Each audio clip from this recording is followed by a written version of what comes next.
네, 이번 시간에는 계약금 등의 반환채무 이행보장이라고 하는 제도와 중개 보수 청구권에 관한 부분 두 가지 테마 묶어서 정리해 볼 겁니다.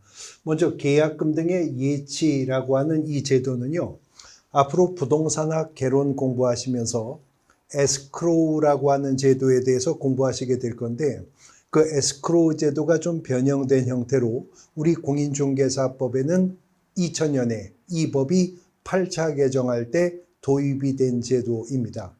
계약금 등의 반환채무 이행보장이라고 하는 이름으로 도입이 되었는데, 이 제도를 도입한 이유부터 좀 간단히 설명드리면, 우리 공인중개사법 조문에도요, 25조 1항, 25조 3항, 26조 1항 등에서 중개완성, 중개완성, 중개완성이라는 표현이 계속 나오고 있는데, 공인중개사법이 말하는 중개완성이라고 하는 것은 개업공인중개사의 중개로 인해 거래 당사자들이 거래계약을 체결하게 되는 것을 의미합니다. 거래계약의 이행이 종료되어야 중개가 완성되는 게 아니고, 개업공인중개사의 중개로 당사자들 간에 거래계약이 체결만 되면 중개는 완성이 된 거예요. 그러니까 그렇게 해서 체결된 거래계약이 이행 과정에서 무효되거나 취소되거나 해제가 되어 계약이 이행이 종료되지 않았다 하더라도 그것이 개업공인중개사의 업무상 고의나 과실이 원인이 아니라면 여전히 중개는 완성된 겁니다. 개업공인중개사 중개보수 받을 수가 있는 거죠. 거래계약이 체결만 되면 중개는 완성이 됩니다. 그런데 거래 당사자 입장에서는 이행의 문제가 남아있죠. 중도금 치러야죠. 잔금 치러야죠. 물건의 인수 받아야죠. 소유권 이전 등기 등을 해야 이행이 완료되는데, 우리나라 부동산 거래 관행상 부동산 거래 계약이 체결되고 체결된 계약의 이행이 종료될 때까지 2달 정도 시간이 소요되거든요. 근데 문제는 이런 이행 과정에서 전혀 동시 이행이 이루어지질 않는다는 겁니다.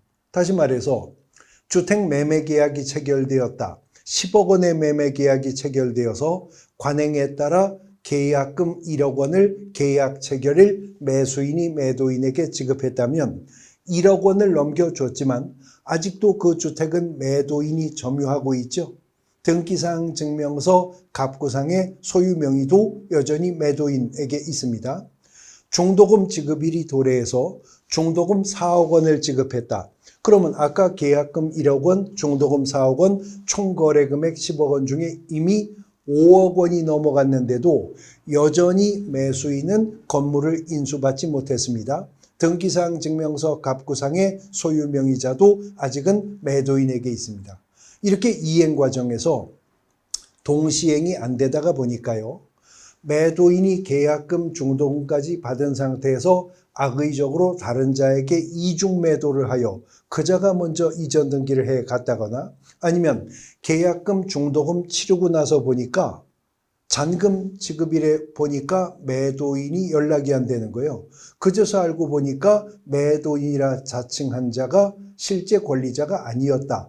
이런 사고 등이 발생할 수가 있다는 거죠. 그래서 이행 과정에서 매수 임차 의뢰인들의 권리 침해 위험성을 최대한 줄여보고자 이 제도가 도입이 되었다라고 하는 것입니다. 그래서 공인중개사법 31조 1항에 따르면 개업공인중개사는 거래의 안전을 보장하기 위해서 필요하다고 인정한다면 필요성을 누가 판단해요? 개업공인중개사가요. 필요하다고 인정하는 경우에는 거래계약의 이행이 완료될 때까지 계약금 등을, 왜 계약금 등, 계약금 등, 계약금 등자를 쓰냐면 예치 대상은 계약금으로만 한정되는 게 아니라 경우에 따라서는 중도금도, 경우에 따라서는 잔금도 예치 대상이 될 수는 있기 때문에 계약금 등이라고 하는 거예요. 이런 계약금 등을 개업공인중개사 또는 대통령령으로 정하는 자의 명의로 금융기관, 공제사업을 하는 자 또는 신탁업자 등에 예치할 것을 개업공인중개사가 거래 당사자에게 권고할 수 있다. 이렇게 31조 1항이 입법이 되었다는 거죠. 그런데 권고할 수 있다니까 안 했다고 법령 위반은 아니라는 거죠. 다시 말해 의무로 도입한 제도는 아니라는 겁니다. 비록 개업공인중개사가 거래 안전보장을 위해서 필요하다는 판단을 하였음에도 개업공인중개사가 거래 당사자들에게 계약금 등의 예치 권고를 안 했다 해도 법령 위반은 없다는 것입니다. 할 수 있으니까 안 할 수도 있는 거죠. 그런데 한다 하더라도 개업공인중개사는 거래 당사자에게 예치할 것을 뭐 해요? 권고할 수 있다지 강제할 수 있다가 아닙니다. 권고할 수 있다. 그러므로 권고하였다 하더라도 거래 당사자가 이를 수용할 의무조차도 없다는 거죠. 근데 만일 개업공인중개사가 계약금 등의 예치를 권고하면 마다할 매수인 임차인은 없을 겁니다. 그러나 좋다고 반색할 매도인 임대인도 없겠죠. 자금 회전이 안 되고 돈이 묶이는 문제가 생기는데요. 근데 만일 해도 되고 안 해도 되는데 개업공인중개사가 예치 권고를 했고 그 예치 권고를 매도 임대 의뢰인 쪽에서마저도 받아들여 계약금 등이 예치가 되면 그 예치되는 계약금 등은 누구 명의로 어디에 예치를 하게 되느냐 하는 것인데 예치 명의자가 개업공인중개사 또는 대통령령으로 정하는 자의 명의로 그랬어요. 지금 이 말은 개업공인중개사가 예치 명의자가 될 수 있음은 법률로 확정을 한 거고 개업공인중개사 외에도 예치 명의자가 될 수 있는 자들이 있는데 그것은 대통령령, 다시 말해 공인중개사법 시행령이 개업공인중개사 외에 예치 명의자가 될 수 있는 자들을 확정할 것이다 하는 걸 법률로 정하고 있는 거죠. 그래서 공인중개사법 시행령이 정한 개업공인중개사 외에 예치 명의자가 될 수 있는 자들이 은행법에 따르는 은행, 그 다음에 공제사업을 행하는 자, 그 다음에 신탁업자, 채신관서, 보험회사, 그리고 부동산 거래계약의 이행을 보장하기 위하여 계약금, 중도금 또는 잔금 및 계약 관련 서류를 관리하는 업무를 수행하는 전문회사, 다시 말해서 예치 전문회사, 에스크로우 회사 말하는 거죠. 이들이 예치 명의자가 될 수 있다. 그러면 개업공인중개사가 예치 명의자가 될 수 있다고 법률로 정했고 대통령령이 이 6을 예치 명의자가 될 수 있다고 했으니까 예치 명의자가 될 수 있는 자는 모두 몇이죠? 7입니다. 개업공인중개사를 포함해서. 그래서 이러한 자들의 명의로 계약금 등을 예치할 것인데 예치를 어디에 하느냐는 앞서 보신 31조 1항 조문에 있었어요. 금융기관, 공제사업을 하는 자, 신탁업자, 등자가 있었거든요. 그러므로 등자 속에 채신관서도 보험회사도 들어갈 수 있다. 예치 명의자는 개업공인중개사를 포함해도 딱 7으로 한정이 되지만 예치기관은 금융기관, 공제사업을 하는 자, 신탁업자 등이라고 했으니까 한정되는 거 아닙니다. 여기에 예치할 것을 개업공인중개사가 권고할 수 있다. 권고하지 않아도 공인중개사법 위반은 없다고 했습니다. 해도 되고 안 해도 됩니다. 그런데 했다 하더라도 권고할 수 있다이기 때문에 거래 당사자가 수용할 의무도 없다고 했었죠. 그런데 해도 되고 안 해도 되는 예치 권고를 개업공인중개사가 했다고 치고 꼭 수용할 의무가 있는 것도 아닌데 매도 임대인마저도 수용하여 계약금 등이 금융기관이나 공제사업을 하는 자나 신탁업자 등의 예치가 되었다면 이제 임차 의뢰인, 매수 의뢰인 등 권리를 취득하고자 하는 의뢰인들은 이행 과정에서 권리 침해 위험성을 대폭 줄이게 되었죠. 근데 문제는요. 매도인, 임대인 등은 원래 받았어야 할 계약금, 중도금 등을 제때 받지 못하고 그게 예치 명의자의 명의로 예치기관에 예치가 되어 묶여버리니까 자금회전의 문제가 생기게 될 거 아니냐는 겁니다. 우리나라에서 부동산 거래는 사슬적 구조로 거래가 이루어집니다. 땅을 판 사람은 계약금 받아 어디 가서 또 땅을 살려고 해요. 집을 판 사람은 계약금 중도금 받아 그거 가지고 어디가 또 집을 사서 그 집에 계약금 주고 중도금 줄 건데, 이런 계약금 등이 예치가 되어 묶여버리면 매도 임대인 등의 자금 회전의 문제가 생길 수 있지 않겠는가. 그런 자금 회전에 압박을 느끼게 되면 예치 권고를 아무리 개업공인중개사들이 하여도 받아들일 이전 의뢰인이 없지 않겠는가. 그래서 함께 도입을 한 것이 예치금 등의 사전 수령이라고 하는 제도인 건데, 내용을 보시면 계약금 등을 예치한 경우에 매도 임대인 등 계약금 등을 수령할 수 있는 권리가 있는 자는 당해 계약을 해제한 때 계약금 등의 반환을 보장하는 내용의 금융기관 또는 보증보험회사가 발행하는 뭐요? 보증서요. 요것만 있으면 이 보증서를 예치 명의자에게 교부를 하면 계약금 등을 미리 수령할 수 있다. 사전 수령 가능하다. 먼저 땡겨 쓸 수도 있다는 거죠. 이미 계약금 등이 예치가 되었다 하더라도 매도인, 임대인 등이 그 자금이 필요하다면 계약 해제 시 반환을 보장하는 보증서만 있으면 사전 수령할 수도 있도록 하는 것인데, 계약 해제 시 반환을 보장하는 보증서를 발행할 수 있는 기관은 딱 둘입니다. 금융기관 또는 보증보험회사가 보증서를 발행할 거라는 거죠. 앞서서 예치 명의자는 개업공인중개사를 포함해 7이 있었죠. 예치기관은 금융기관, 공제사업자, 신탁업자 등이라고 했었고요. 그런데 계약 해제 시 반환을 보장하는 보증서 발행은 금융기관이 발행하거나 보증보험회사가 발행할 수 있답니다. 그런데 이 보증서를 누구에게 교부하면 사전 수령 가능하다고요? 예치 명의자에게 교부하면 예치된 계약금 등을 사전 수령할 수가 있답니다. 그런데 예치 명의자는 개업공인중개사도 있고 대통령령이 정하는 자들도 있었죠. 그런데 대통령령이 정한 예치 명의자들을 다시 보면요, 하나같이 대통령령이 정한 예치 명의자들은 공식력 있는 법인, 기관, 단체들이잖아요. 그런데 법률이 개업공인중개사도 예치 명의자가 될 수 있다고 했거든요.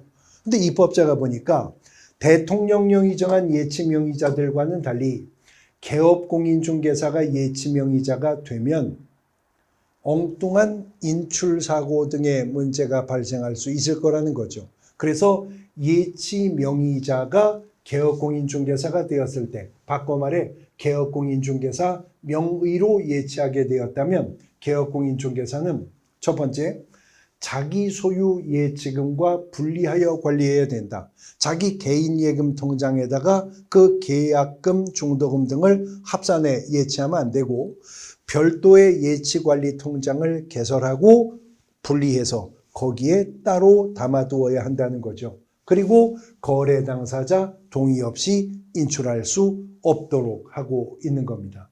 그 다음에 만일 개업공인중개사가 예치 명의자가 된다면 개업공인중개사는 예치된 금액의 반환을 보장하는 별도의 업무 보증을 설정해야 되고 보증관계증서 사본을 당사자에게 교부 제공하면서 설명도 해야 된답니다. 우리가 방금 전 시간에 공부했는데 개업공인중개사라면 누구든 중개업을 하고자 하는 자는 업무 개시 전에 업무 보증 설정해야 했었죠. 그 보증 말고요. 그건 당연히 설정해야 되는 것이고, 개업공인중개사가 예치 명의자가 되었다면 꼭 개별적인 예치된 계약금 등의 반환을 보장하는 별도의 업무 보증을 설정해야 되는데, 보증 설정 방법은 동일합니다. 보증, 보험에 가입하거나 공제에 가입하거나 공탁하는 방법 중 택일할 수 있습니다. 그런데 공인중개사법상 기본적인 일반적인 업무보증 설정 의무 금액은 개업공인중개사의 종별에 따라 획일화되어 있었었죠. 개인인 개업공인중개사는 2억 원 이상, 법인인 개업공인중개사는 4억 원 이상의 업무보증을 설정하되 분사무소 추가 시 2억 이상 추가 설정해야 된다. 특수법인은 2천만 원 이상 보증 설정하면 된다. 방금 전 시간에 본 얘기입니다. 근데 만일 개업공인중개사가 계약금 등의 예치 명의자가 되었다면 그 업무 보증은 당연히 설정했어야 되는 거지만 그 예치된 계약금 등의 반환을 보장하는 별도의 개별적 업무 보증을 설정해야 되는데 이때 보증 설정 금액은 공인중개사법이 획일적으로 정하지 않았고요. 이때 업무 보증 설정 금액은 예치된 금액에 해당하는 금액을 업무 보증으로 설정하랍니다. 예를 들어서 개업공인중개사의 명의로 계약금 1,000만 원, 중도금 3천만 원이 은행에 예치가 되었다. 그러면 계약금 1,000만 원에 중도금 3천만 원, 예치금액 4천만 원이죠. 그러면 이게 개업공인중개사 명의로 예치되었다면 개업공인중개사는 4천만 원짜리 보증보험에 가입하거나 4천만 원짜리 공제에 가입을 하거나 현금이나 국채나 공채 등으로 4천만 원을 공탁을 해야 된다는 거죠. 보증 설정 의무 금액은 예치된 금액에 해당하는 금액의 업무 보증을 설정하도록 하고 있습니다. 그리고 개업공인중개사는 계약 이행의 완료 또는 계약 해제 등의 사유로 인한 계약금 등의 인출에 대한 거래 당사자의 동의 방법, 계약금 등의 반환 채무 이행 보장에 소요되는 실비, 그 밖에 거래 안전을 위해서 필요한 사항을 약정해야 된다. 이런 의무는 개업공인중개사가 예치 명의자가 되었을 때 발생하는 의무가 될 것이다 하는 것입니다. 자, 계약금 등의 반환 채무 이행 보장이라고 하는 제도에 대해서 살펴보셨고요. 이번 시간 두 번째 테마는 중개 보수 청구권이라고 하는 부분입니다. 자, 중개 보수 청구권이라고 하는 것은 현장 실무상 개업공인중개사가 중개업을 하는 실제 목적이 바로 이거죠. 복비 받을 수 있으니까 중개업을 하는 겁니다.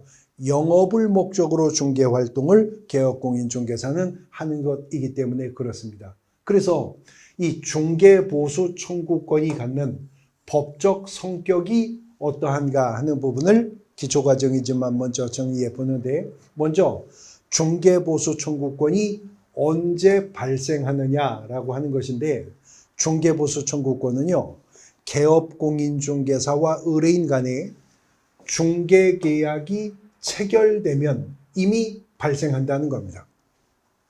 개업공인중개사의 중개로 거래 당사자 간에 거래 계약이 체결되어야 중개보수 청구권이 발생하는 게 아니고 이미 개업공인중개사가 의뢰인과 중개계약을 체결했다면 보수 청구권은 발생하여 존재하게 된다라고 하는 것이죠.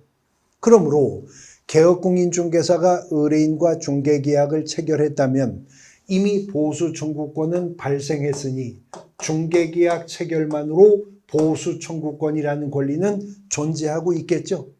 그러니까 중개보수 청구권은 중개가 완성되기 전에도 발생하여 존재하는 것이기 때문에 중개보수 청구권은 중개 완성 전에도 개업공인중개사가 타인에게 양도할 수 있다는 겁니다. 존재하는 권리니까 양도할 수 있죠. 또 중개보수 청구권은 중개가 완성되기 전에도 압류의 대상으로 할 수 있다. 존재하는 권리니까 압류할 수가 있게 된다라고 본다는 것입니다.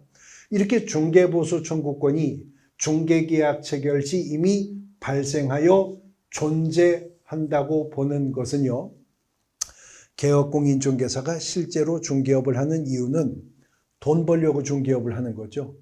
영업을 목적으로 중개활동을 하는 자가 개업공인중개사입니다. 그래서 개업공인중개사는 중개업을 업으로 영위하는 거잖아요.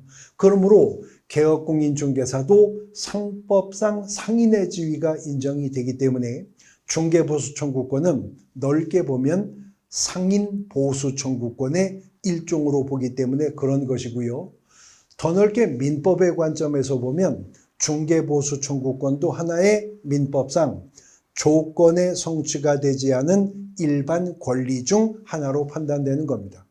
민법상으로도 조건의 성취가 되지 않은 권리도 조건의 성취 전에 양도할 수 있고 압류의 대상이 될 수 있는 것이기 때문에 그렇습니다. 단 중개보수청구권은 중개계약이 체결되면 이미 발생하여 존재합니다만 정지조건부의 권리인 거죠. 조건의 성취가 있을 때 비로소 행사가 가능해지는 거죠. 그러므로 중개보수청구권의 행사는 중개가 완성이 되어야 청구권을 행사할 수가 있다. 다시 말해 개업공인중개사의 중개로 거래 당사자 간의 거래계약이 체결되어 중개가 완성되어야 개업공인중개사는 중개보수청구권을 행사할 수 있게 된다는 겁니다.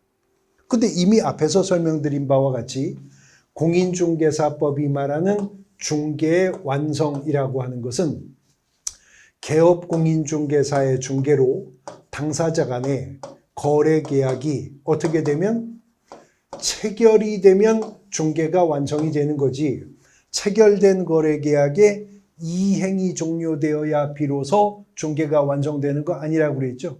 그러므로 개업공인중개사의 중개로 거래계약이 체결되면 중개는 완성되었기 때문에 중개보수 받을 수가 있습니다.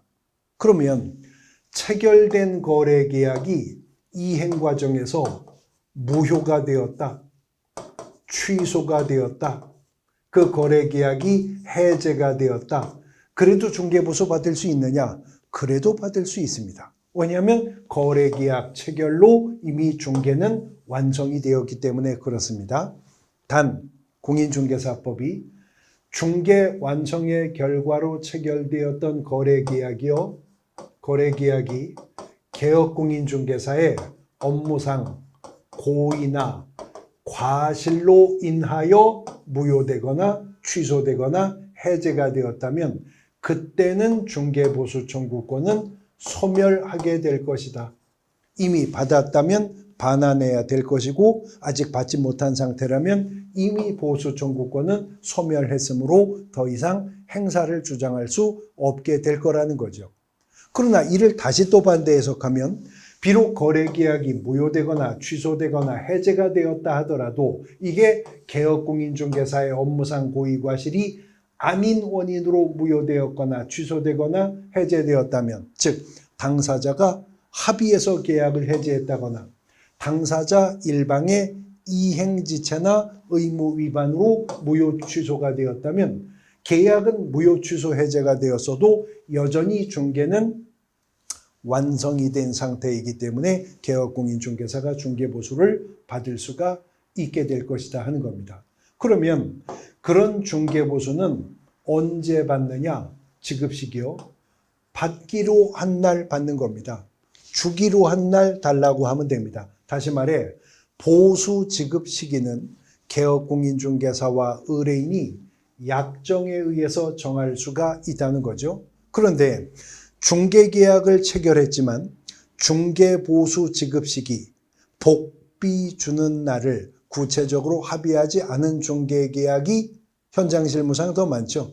그런 경우, 즉 약정이 없을 때에는 중개대상물의 거래대금 지급이 완료된 날 중개보수를 지급하도록 공인중개사법은 규정하고 있습니다. 약간 논리에서 어긋나는 부분도 있습니다. 왜냐하면 공인중개사법이 말하는 중개의 완성은 거래계약이 체결만 되면 중개는 완성이 된다고 하고 있죠. 그래서 체결된 거래계약이 무효 취소 해제가 되어도 개업공인중개사의 업무상 고의나 과실이 원인이 아니면 여전히 중개보수 받을 수 있다고 하고 있죠. 그럼에도 공인중개사법은 보수 지불 시기는 약정으로 정할 수 있지만 약정이 없다면 중개가 완성된 날 거래계약이 체결된 날이 아니고 거래대금 지급이 완료된 날 중개보수 청구권을 행사할 수 있도록 규정하고 있다라고 하는 거. 그래서 자주 시험 문제 지문에서 또 출제가 되는 부분입니다. 자, 개업공인중개사가 중개를 완성하여 중개보수 청구권을 행사할 수 있게 되었다 하더라도 법이 정한 범위 내에서만 행사할 수가 있겠죠. 그러면 법정된 범위 내에서 중개보수를 계산하는 방법은 어떠한가 하는 건데, 중개보수는 거래 금액이 있어요. 그래서 이 거래 금액, 거래 기준 금액이 있는데 이 거래 기준 금액에다가 해당 요율을 곱하는 것입니다.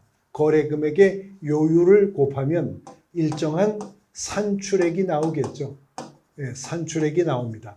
그런데 주택의 경우에는 거래 금액에 따라 구간별로 요율뿐만이 아니라 한도액이라고 하는 게 주어지는 구간이 있습니다.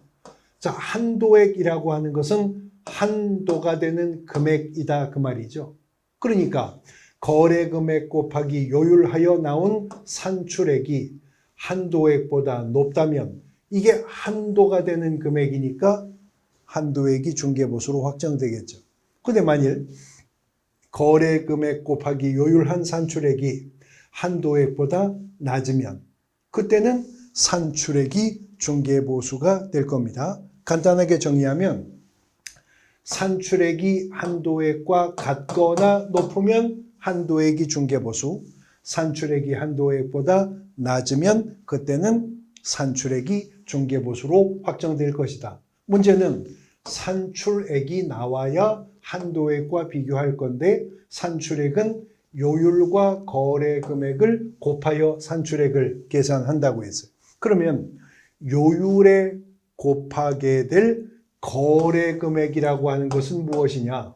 이것은 권리득실 변경에 따라 요율에 곱할 거래 금액이 달라지게 될 것이다 하는 건데, 가장 기본이 되는 매매 계약에서는 매매 대금이 거래 금액이 되는 것이 원칙입니다. 예를 들어 6억 8천만 원의 아파트 매매 계약이 체결되었다. 그러면 6억 8천만 원 곱하기 6억 8천 해당 구간의 요율을 곱해서 산출액을 계산하는 게 원칙이라는 겁니다.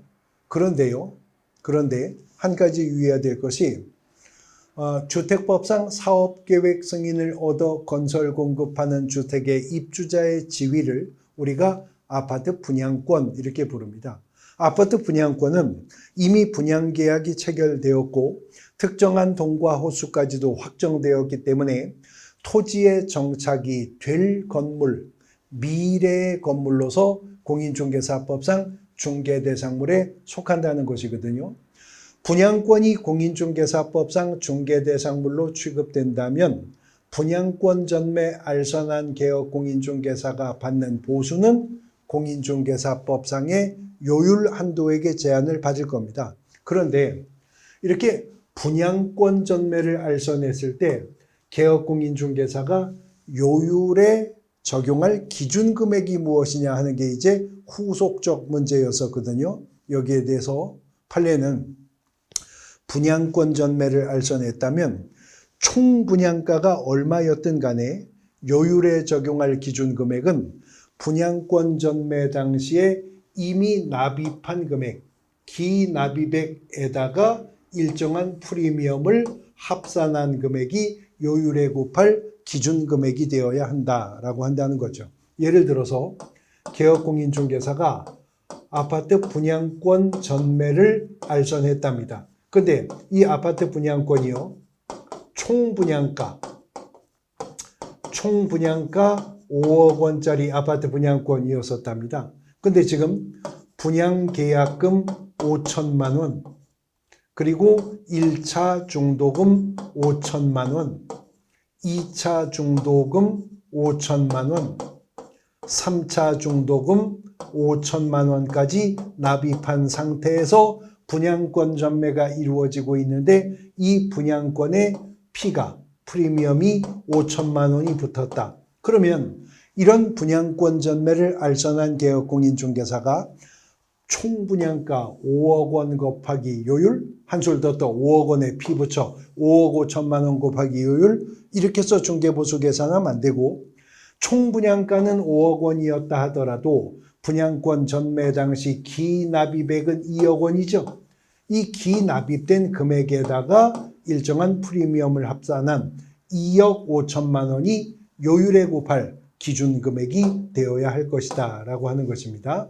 그 다음 교환 계약을 중개했을 때는 교환 대상 부동산 중에 큰, 높은, 고액의 교환가액이 요율에 적용할 기준 금액이 된다는 겁니다. 예를 들어서 8억 원짜리 아파트와 7억 5천짜리 일반 주택의 교환 계약을 중개했다면 고액의 교환가액은 8억이죠. 8억 원이 요율에 적용할 기준 금액이 될 것이다 라고 하는 것이죠. 그 다음 전세 계약을 중개했다면 그냥 전세금, 전세 보증금이 요율에 곱할 기준 금액이 될 건데, 항상 중개보수 계산에서 문제가 되는 것이 임대차인데요. 보증금 외에 차임이 있는 경우에는 월 단위 차임액의 100을 곱한 금액을 보증금에 합산한 금액을 거래금액으로 하는 것이 원칙입니다. 다만 이와 같이 합산한 금액이 5천만 원 미만이라면 원칙은 100을 곱하는 것이지만 합산 금액이 5천만 원 미만이라면 월 차임에 70을 곱한 금액을 보증금과 합산한 금액을 거래금액으로 하라는 거죠. 자, 예를 들어서요. 보증금 1,000만 원에 월세가 40만 원인 원룸 임대차 계약을 개혁공인중개사가 중개했다. 그러면 40만 원 곱하기 100 하면 이거 4천만 원이죠. 4천만 원에 보증금 1,000만 원을 더하면 이거는 5천만 원이죠. 5천만 원 미만일 때 70으로 내려가라고 했으니까 5천만 원이면 100을 유지해도 됩니다. 5천 곱하기 요율 하여서 중개보수를 계산하는 산출액을 도출해낼 수 있다는 거죠. 그런데 월세를 10만 원만 깎아보죠. 보증금 1,000만 원인데 월세가 30만 원이었다. 그러면 월세 30만 원 곱하기 100 해봐야 얼마? 3천만 원. 3천만 원에 보증금 1,000을 더해봐야 합산금액 얼마? 4천만 원. 지금은 5천만 원 미만에 해당하잖아요. 그러니까 이때는 월세 30만 원에 100을 곱하면 안 되고 70을 곱해야 된다는 거예요. 그러면 37에 21, 2,100만 원에다가 보증금 1,000을 더하면 요율에 곱할 기준 금액은 3,100만 원이 되겠죠. 이렇게 해서 이 금액을 요율에 곱할 기준 금액으로 잡도록 하고 있습니다. 자, 요율에 곱해야 할 기준 금액을 어떻게 확정하느냐를 보셨으니까 이제 그 기준 금액에 곱할 요율이 어떻게 정해지는가 하는 건데, 기준 금액과 곱할 요율을 어떻게 정할 것이냐는 물건이 주택이냐 아니냐에 따라서 각기 요율 적용의 방법이 달라진다는 겁니다. 그래서 물건이 주택일 경우에는 국토부령이 정하는 범위 안에서 각 시도가 조례로 요율과 한도액을 결정하게 된다라고 하는 것입니다. 그래서 국토교통부령 공인중개사법 시행규칙으로 거래 금액에 따르는 구간별 요율이 주어집니다. 그러면 국토부령이 정한 그 범위 안에서 특별시, 광역시, 도, 특별자치도가 시도조례를 통해서 요율과 한도액표를 결정하게 된다는 거죠. 그러면 그 요율 한도액표를 기준으로 중개보수를 계산하라. 물건이 무엇일 때? 주택일 경우에 그렇게 된다는 겁니다. 그러면요, 시도 조례가 요율과 한도액을 최종 확정한다면 물론 국토부령이 정해준 범위 안에서의 유격일 뿐이긴 하겠지만 국토부령이 정해준 범위 안에서는 각 시도마다 요율 한도액이 조금씩 다르게 확정될 수도 있죠. 근데 문제는 법인이나 공인중개사인 개업공인중개사는 업무 지역에 제한이 없다고 배웠습니다. 부칙상의 개업공인중개사도 부동산 거래 정보망을 통해 검색할 수 있는 물건은 중개사무소 소재지 시도 외의 물건을 중개할 수 있다고 배우셨잖아요. 그래서 만일 사무소가 속한 지역과 내가 중개 완성한 주택이 속한 지역이 다른 시도 행정구역에 속해 있는데 두 시도 조례 요율이 다를 수 있죠. 어딜 기준으로 할 거냐? 언제나 사무소 소재지를 관할하는 시도 조례를 기준으로 한다라고 하는 겁니다. 그러니까 서울시 서초구에 중개사무소가 있는 공인중개사인 개업공인중개사가 경기도 성남시 분당구 아파트 매매계약을 중개 완성했다면 아파트 매매계약, 주택이죠? 시도조례 요율을 기준으로 하는데 아파트는 분당에 있지만 중개사무소가 서초구에 있었다면 분당의 아파트 매매 금액에다가 서울시 조례 요율을 곱해야 된다는 겁니다. 어디를 기준으로 하니까요? 사무소 소재지를 기준으로 하기 때문에 그렇다는 겁니다. 자, 물건이 무엇일 때 사무소 소재지 시도조례 요율을 기준으로 한다고요? 주택일 경우에 그렇습니다. 주택일 경우에. 근데 주택 외의 중개 대상물이요. 비주택을 말하는 거죠. 주택 외의 중개 대상물의 경우에 있어서는 원칙은요. 거래 금액의 1천분의 9 범위 내에서 개업공인중개사가 의뢰인과 협의하여서 중개보수를 결정하면 됩니다. 농지, 공장, 상가, 임야, 비주택은 1천분의 9 범위 내에서만 협의를 하면 되는 것입니다. 그런데 건축물 대장상의 용도가 주택은 아니지만 실제로 주거용으로 사용되는 오피스텔이 많이 있죠. 그래서 이런 주거용 오피스텔인데 구체적으로는 전용 면적이 85제곱미터 이하면서 상하수도 시설이 갖추어진 전용 입식 부엌과 전용 수세식 화장실 및 목욕시설을 갖춘 오피스텔이라면 그런 오피스텔, 주거용 오피스텔은 매매나 교환을 중개했다면 1천분의 5, 임대차를 중개했다면 1천분의 4 범위 내에서 협의해야 되고 그런 주거용 오피스텔이 아닌 비주택일 경우에는 모두 1천분의 9 범위 내에서 개업공인중개사가 의뢰인과 협의하여 중개보수를 계산하라. 그럼 협의한다면 1천분의 9까지는 받을 수 있다 그 말이죠. 그렇습니다. 단 법은 비주택을 중개했을 때 개업공인중개사가 협의했다면 1천분의 9까지 받을 수는 있지만 1천분의 9 범위 내에서 실제로 나는 얼마까지 받을 것인지 중개보수 상한요율, 다시 말해 희망요율을 게시되어 있는 요율 한도의 표에 명시하고 나는 비주택 중개했을 때 1천분의 9 다 받겠다. 나는 7 받겠다. 나는 5까지 받겠다. 명시하고 명시된 희망요율을 초과해서 중개보수를 받으면 안 된다는 겁니다. 자, 그러므로 중개보수를 계산할 때 시도조례 요율을 기준으로 할 것이냐 1천분의 9 범위 내에서 협의하여 결정할 것이냐는 물건이 주택이냐 아니냐에 따라 갈리는 거죠. 근데 개업공인중개사가 중개를 하다가 보면 복합 건물을 중개할 수도 있다는 거죠. 건물의 일부는 근린생활시설이고 일부는 주택인데 일동 건물을 통건물 매매 중개하는 경우 있는 거죠. 그래서 이런 경우에는 그런 복합 건물은 건물의 전체 면적 중에 주거용으로 사용하는 면적이 2분의 1 이상이면 주택으로 중개보수 계산.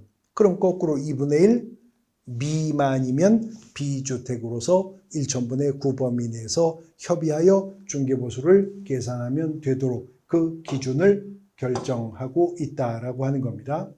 자, 개업공인중개사가요.